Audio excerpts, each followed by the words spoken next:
Assalamualaikum warahmatullahi wabarakatuh. Hai, perkenalkan nama saya Kamelia Adini dari SMK Yapan Sukabumi. Kalian masih ingat dengan penulis buku Habis Gelap Terbitlah Terang? Nah, betul sekali, yaitu Raden Ajeng Kartini.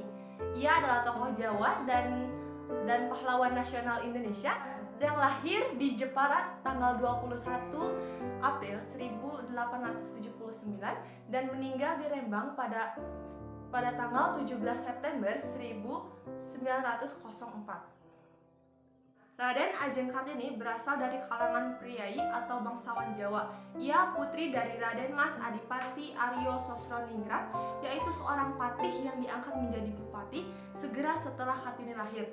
Kartini anak dari istri pertama, namun bukan utama, yaitu M.A. Ngasih, putri dari Nyai Haji Siti Aminah dan Kiai Haji Madirono, yaitu seorang guru ngaji di Jepara. Nah, dari sisi ayahnya, Kartini bisa dilacak hingga Hamengkubuwana 6. Hamengkubuwana 6 ya guys. Nah, garis keturunan gubernur yaitu Sosroningrat bisa dipilih kembali hingga ke kerajaan Majapahit setelah Pangeran Dangirin menjadi bupati di Surabaya pada abad ke-18. Nenek moyang Sosroningrat juga mengisi banyak posisi penting di pangreh praja. Anak kelima dari 11 bersaudara, saudara kandung dan saudara tiri. Kartini juga anak perempuan tertua loh dari saudara kandungnya. Kakeknya yang bernama Pangeran Aryo Jondronegoro IV, ia diangkat menjadi bupati pada usia 25 tahun. Dan pada abad ke-19, ia juga dikenal sebagai bupati pertama yang memberi pelajaran barat kepada anak-anaknya. Kakak Kartini, yaitu Sosro Kartono, adalah seorang yang pintar dalam bidang bahasa. Sampai usianya 12 tahun, Kartini diperbolehkan sekolah di ILS.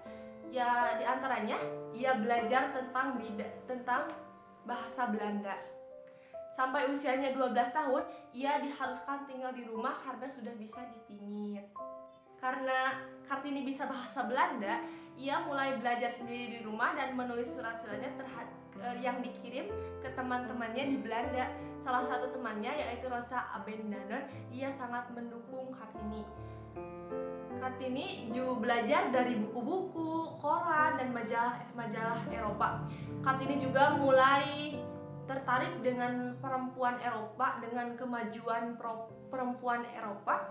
Ia timbul rasa ingin membangkitkan perempuan pribumi karena ia tahu perempuan pribumi dalam status sosial yang rendah.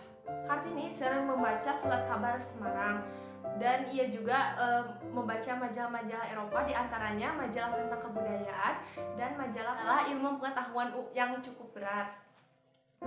Dan ia juga sering membaca majalah wanita Belanda, dan beberapa kali ia mengirimkan tulisannya dan dimuat di majalah wanita Belanda tersebut. Dari surat-suratnya bisa dilihat Kartini banyak membaca apa saja dengan penuh perhatian sambil membuat catatan-catatannya.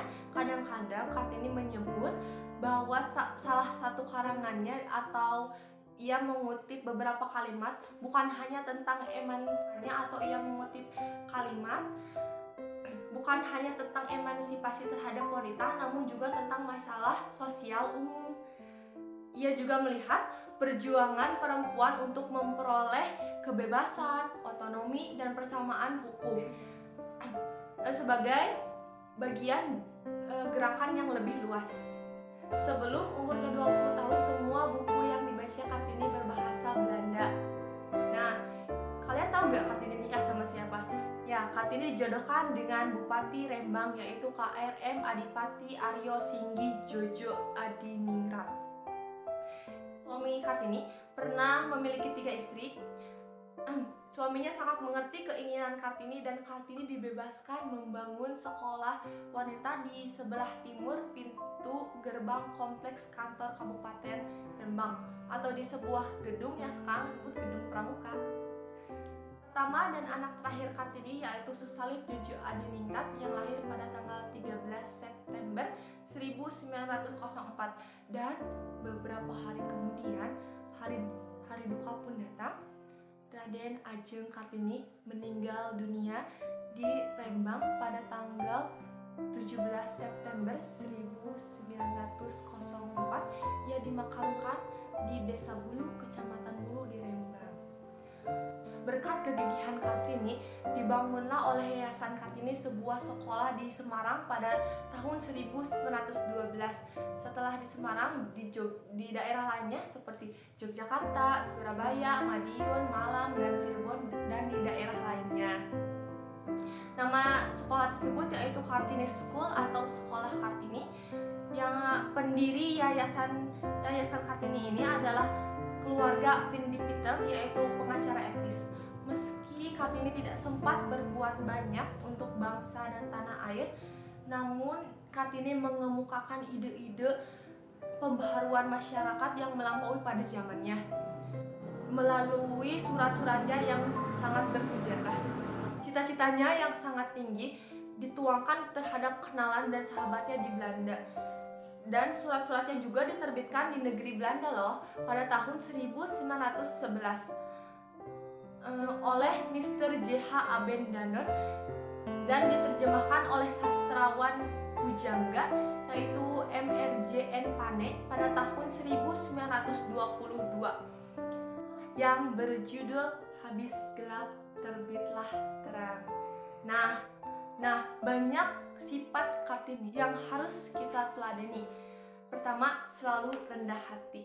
Kartini tidak pernah sombong, tidak pernah membeda-bedakan kasta. Yang kedua, Kartini sangat menghargai dan menghormati orang tuanya. Buktinya, di saat orang tuanya melarangnya untuk melanjutkan studinya di Batavia ataupun di negeri Belanda, ia tetap menghargai keputusan orang tuanya karena orang tuanya pernah bilang anak perempuan tidak boleh sekolah tinggi-tinggi.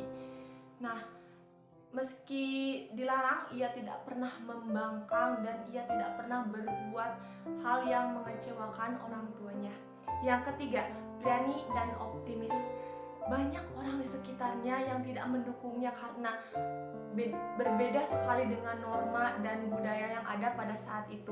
Namun Kartini tetap menyuarakan pendapatnya karena ia berpikiran bahwa perempuan harus keluar rumah, harus belajar, harus meraih cita-cita. Dan menurutnya, budaya pingit hanya menutup perempuan untuk melihat dunia yang luas ini. Yang keempat, tak pernah berhenti belajar. Kalian tahu, Kartini sosok yang sangat cerdas dan minat belajarnya yang sangat tinggi. Ia setelah sekolah selama 12 tahun, ia tidak pernah berhenti belajar di rumah. Bahkan ia selalu mengirim surat terhadap teman-temannya. Yang kelima, cinta tanah air dan bangsa.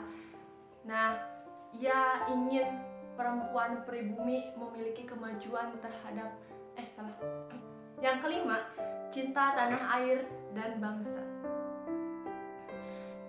Ia ingin perempuan pribumi memiliki kemajuan, bisa memiliki pendidikan, otonomi, kebebasan, dan persamaan hukum. Nah, kalian sekarang sudah tahu kan tentang Raden Ajeng Kartini? Jangan lupa ya meneladani sifatnya.